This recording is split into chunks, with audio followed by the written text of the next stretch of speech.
Malta kisbet rata A+ mill-Aġenzija ta' Rating Internazzjonali Ġermaniża Credit Reform Rating AG.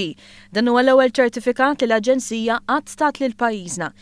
Esperti fih dan Credit Reform Rating AG qalu li tkabbir fil-potenzjal ekonomiku ta' Malta u t-tisħiħ fil-finanzi pubbliċi kienu fost il-fatturi li spikkaw f'għajnejhom f'analiżi li waslet għal din ir-rata eċċezzjonali. Dan fil-waqt li nnutaw ukoll andament pożittiv fil-bilanċ tal-pagamenti u qafas istituzzjonali b'saħħtu. Il-potenzjal ta' Malta f'dak li hu tkabbir huwa fost l-ogħla fiż-żona euro issaħħu l-esperti Ġermaniżi.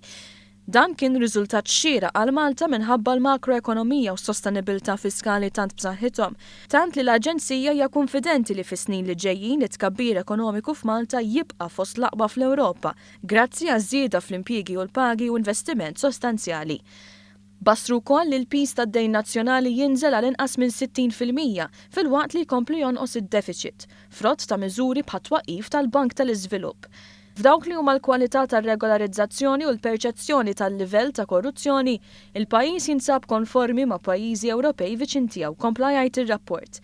Intant il-Gvern laqa ċertifikat ta' fiduċja riċenti għal Gżiritna li permezz tiegħu il-ġid f'Malta kull ma jmur se jkompli jikber u jasal għand il-familji.